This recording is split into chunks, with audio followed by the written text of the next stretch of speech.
Hello everyone, welcome to Rambo taste. నేను మీ కళ్యాణి. ఈరోజు మన రెసిపీ వచ్చేసి గోరు చిక్కుడుకాయ కర్రీ అండి. చాలా టేస్టీగా ఉంటుంది. ఎలా చేయాలో చూద్దాం, వచ్చేసాయండి. నేను చూపిస్తున్నాను చూసారా, ఈ విధంగా ఉంటుందని గోరు చిక్కుడుకాయ. దీన్నే క్లస్టర్ బీన్స్ అని కూడా అంటారు. దీని తలతోక కట్ చేసి చిన్న చిన్న ముక్కలుగా కట్ చేసుకోవాలండి.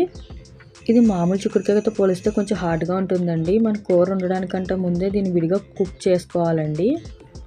నేను ఈ గోరు చిక్కుడుకాయ ముక్కల్ని చింతపండు రసంలో ఉడికించుకుంటున్నానండి. ఎక్కువ అక్కర్లేదు. మనం ఒక పావు కేజీ గోరు చిక్కుడుకాయలు తీసుకుంటే నిమ్మకాయ సైజ్ అంత చింతపండు తీసుకుని ఒక గ్లాస్ వాటర్లో వేసి బాగా పిండి చింతపండు రసం తీసుకుని ఆ చింతపండు రసంలో ఈ గోరు చిక్కుడుకాయ ముక్కలన్నీ ఉడకాలన్నమాట అండి. ఇలా చేయడం వల్ల దీంట్లో ఉన్న పసిరివాసన అంతా పోయి అలాగే కర్రీలో కూడా మంచి పులుపు యాడ్ అవుతుందండి. టేస్ట్ బాగుంటుంది ఇలా చేయడం వల్ల. ఇప్పుడు దీన్ని కుక్కర్ మూత పెట్టుకుని 5 విజిల్స్ వచ్చేదాకా ఉడికించుకుందామండి.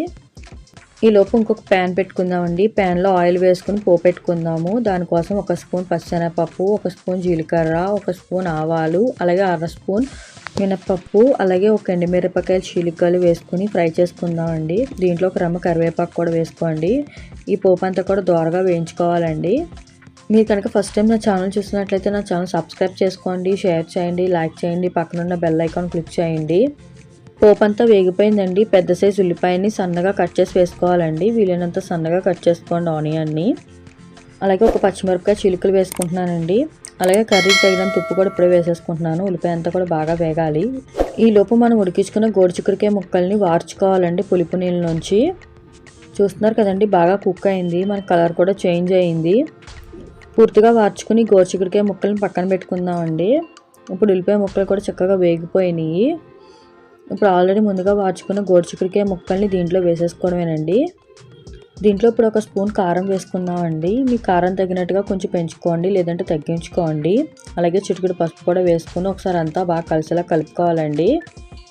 ఈ కర్రీ టేస్ట్ చాలా యూనిక్గా ఉంటుందండి. ఇంకా మన ఛానల్లో చాలా వెజ్ రెసిపీస్ ఉన్నాయండి. ఇంట్రెస్ట్ ఉన్న వాళ్ళు వెళ్ళి వాచ్ చేసి ట్రై చేయండి. ఇప్పుడు దీంట్లో ఒక గ్లాస్ ఆఫ్ వాటర్ వేసుకుందామండి. అంటే 200 ml ఆఫ్ వాటర్ సరిపోతుంది. మనకు ఆల్రెడీ గోరు చిక్కుడుకాయలు విడిగా ఉడికించుకున్నాం కదండి.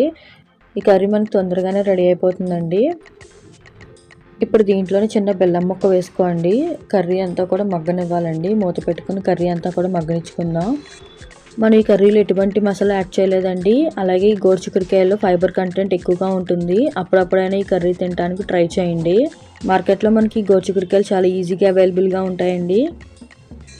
చూస్తున్నారు కదండి, నీళ్ళన్నీ ఎగిరిపోయినాయి. కూర దగ్గర పడిపోయిందండి. మీరు కావాలంటే సాల్ట్ అడ్జస్ట్ చేసుకోండి ఒకసారి చూసుకొని. ఇంకా లాస్ట్లో కొత్తిమీర జల్లుకుని దించేసుకుంటే మన గోరు చిక్కుడుకాయ కర్రీ రెడీ అయిపోయినట్టేనండి. చూస్తున్నారు కదండి, ఎంత సింపుల్గా రెడీ చేసేసుకోవచ్చో. చాలా తక్కువ ఇంగ్రీడియంట్స్తో రెడీ చేసుకోవచ్చు అండి. నచ్చింది కదా? నచ్చితే మీరు కూడా ట్రై చేయండి. ట్రై చేసి మీకు ఎలా కుదిరిందనే విషయం నాతో కామెంట్ బాక్స్లో షేర్ చేసుకోవడం అస్సలు మర్చిపోదు. Thank you for watching.